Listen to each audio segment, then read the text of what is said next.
주식을 팔기보다는 그냥 보유하고 계셔야 되고요. 네. 그다음에 이 저평가 정도가 조금 더 심해질 수가 있거든요. 그때 우리가 주식 비중을 더 늘려야 된다는 겁니다.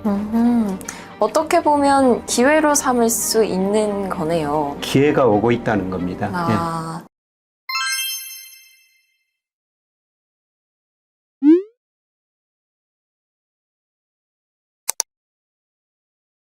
안녕하세요. 김혜익의 경제스쿨 시청자 여러분. 이번에는 주가가 저평가 영역에 들어서 있는데 지금이 어느 정도이고 그리고 앞으로는 어떻게 될지 알아보는 세 번째 시간, 주가와 통화량 관련된 이야기 해볼 겁니다. 그리고 앞으로 주식 매수 시기는 언제쯤 가져가면 좋을지도 한번 이야기 나눠보도록 하겠습니다. 교수님 안녕하세요. 네, 안녕하세요. 네, 교수님.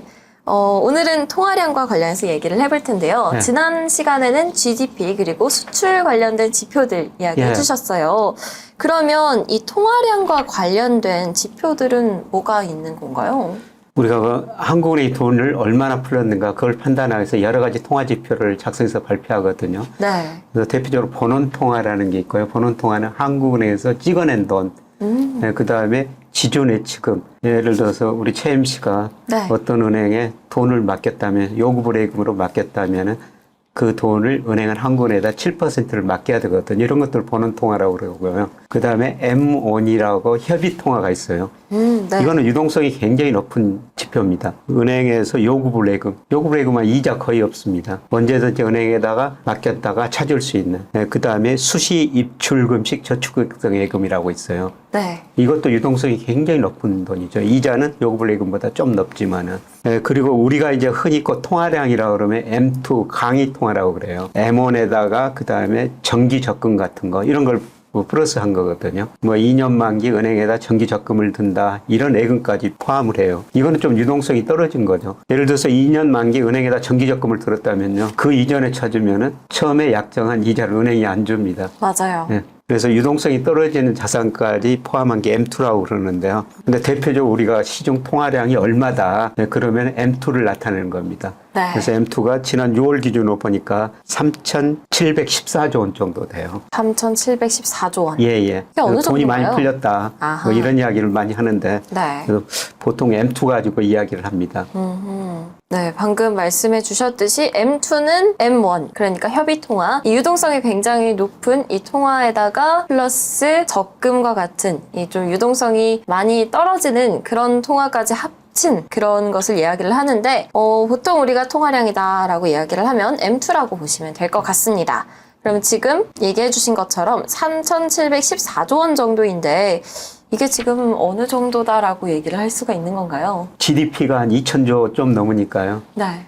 우리 코스피 시가총이 2,000조 좀 넘으니까 3,714조면은 엄청 좀 많은 돈이죠. 아. 그런데 최근에 이게 구성에서 좀 변화가 있어요. M2가 아까 M1 플러스 정기적금 같은 거 포함한다고 말씀을 드렸는데요. 네. 주시장이 굉장히 좋을 때는 단기 부동자금이 많아요. 은행의 요구불예금이나 저축성 예금에다가 사람들이 많이 맡깁니다. 그래서 주시장이 좋으면 그 돈이 주시장으로 가고 집값이 오를 것 같으면 부동산 시장으로 가거든요. 네. 지금은 어떤가요? 근데 최근에 보니까 주가도 떨어졌죠. 작년 말에 비해서 주가가 지금 한 20% 고점에서는 30%가량 떨어졌고요. 그다음에 요새 집값도 많이 떨어지고 있어요. 요새 신문 보면은 집값이 얼마 떨어졌다 이런 보도들이 많이 나오지 않습니까? 네. 그래서 사람들이 주식도 안 좋고 부동산 시장도 안 좋으니까 이 돈을 은행에 정기예금, 2년 이상 정기예금에다 많이 맡기고 있어요. 또 한국은행이 좀 기준금리 오르니까 또 예금금리도 많이 올라가니까 돈이 정기예금으로 막 그쪽으로 이동하고 있거든요. 네. 근데 문제는 뭐냐면 정기예금 맡기면 2년짜리 맡기면은 2년 동안 거기에 묶여 있는 거예요. 네. 그러니까 은행의 요구불예금이나 저축성 예금 단기 이런 자금으로 남아있으면 그 돈들이 언제든지 이동할 수가 있는데요. 정기 적금으로 들었다면 2년 동안은 특별한 일이 없는 한 거기에 묶여 있는 겁니다. 유동성이 많이 떨어지겠네요. 그렇죠.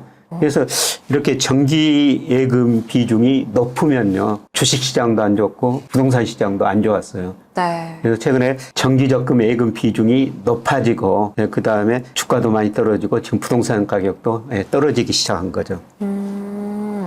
그러면 요즘 들어서 이제 주가도 많이 안 좋고 부동산 시장도 안 좋다 보니까 굉장히 유동성이 떨어지는 시점이 와 있는 거네요.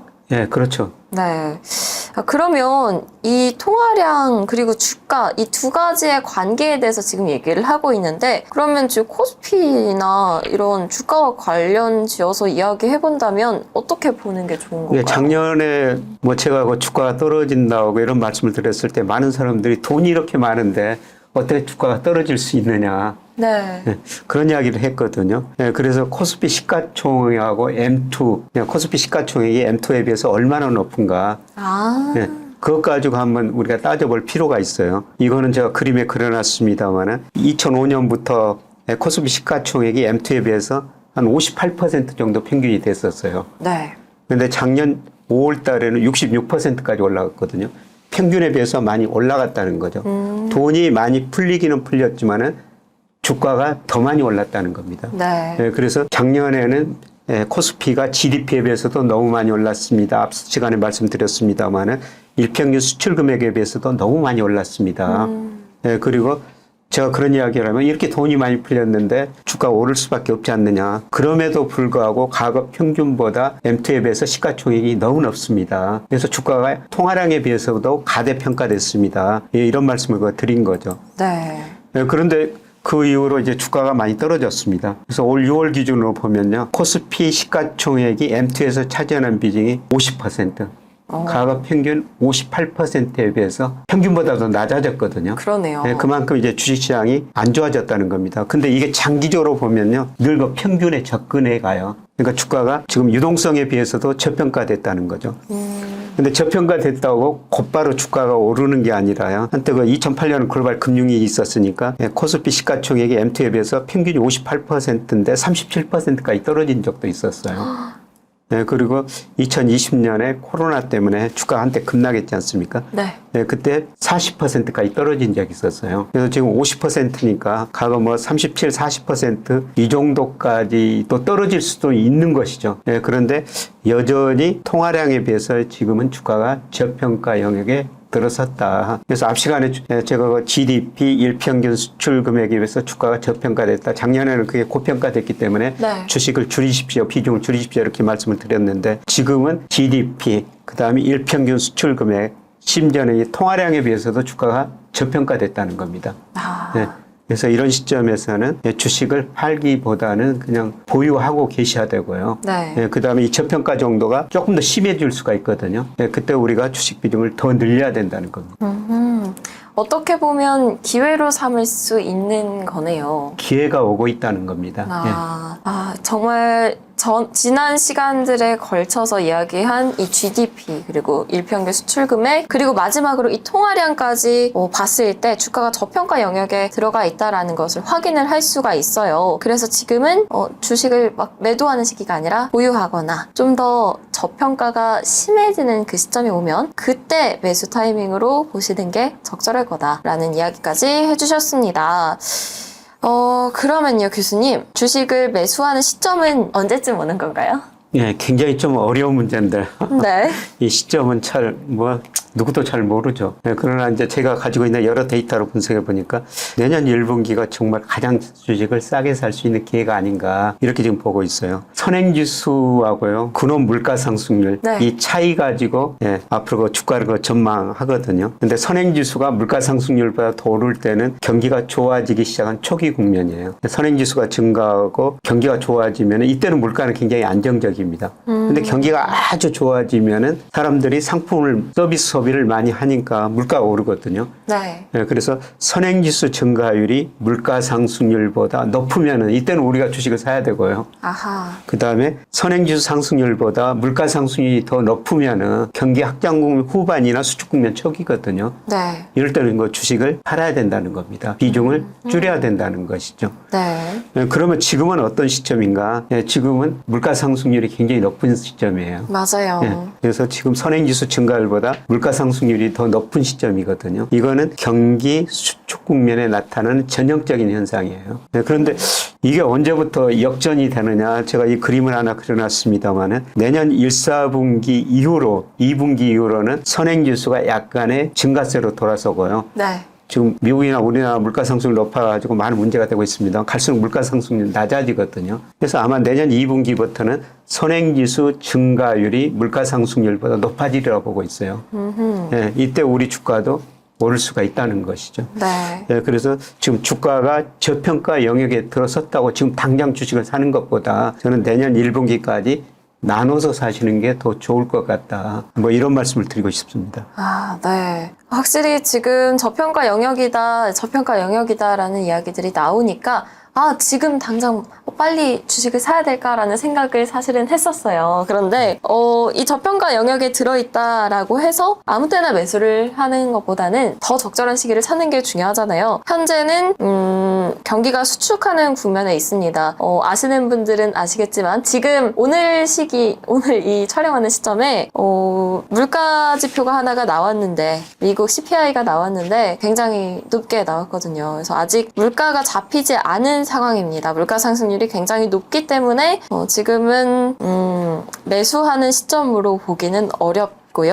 선행지수 증가율이 물가 상승률보다 더 높아지는 그런 시점이 올 때, 그러니까 내년 상반기 1분기 정도에 만약에 그런 시점이 오게 된다면 그때가 확정 국면이니까 그때 가서 매수를 하자라고 생각을 하시면 좋을 것 같습니다. 3시간에 걸쳐서 이제 주가가 저평가 영역에 들어왔다라는 주제를 가지고서 이야기해봤는데요. GDP, 수출, 그리고 통화량까지 한번 다뤄봤습니다. 참 어려운 시기인 것 같다라는 생각이 듭니다. 네. 요즘 경제방송을 하면서도 언제 오르나 라는 생각이 드는데요. 좀 넓게 길게 보고 공부를 하시는 게 앞으로 부자가 되는 방법이지 않을까라는 생각이 듭니다. 네, 오늘도 교수님 좋은 말씀 감사합니다. 네, 고맙습니다. 경제스쿨 애독자 여러분들, 올해 투자하기 참 어렵다는 이야기를 많이 하시는데요. 위기를 기회로 바꿀 수 있는 준비를 잘 해두신다면 지금이 바로 부를 축적해 나갈 좋은 타이밍이다. 그 타이밍을 한 번은 실패로 놓치지 않으면 하는 간절한 바람으로 같이 공부하는 투자스쿨도 열심히 준비해야 하고 있으니 투자가 어렵다고 생각하는 분들도 함께 해보셔도 좋겠습니다. 설명글을 확인해 주시고요. 그럼 여러분 모두들 늘 좋은 오늘 되시길 바랍니다. 감사합니다.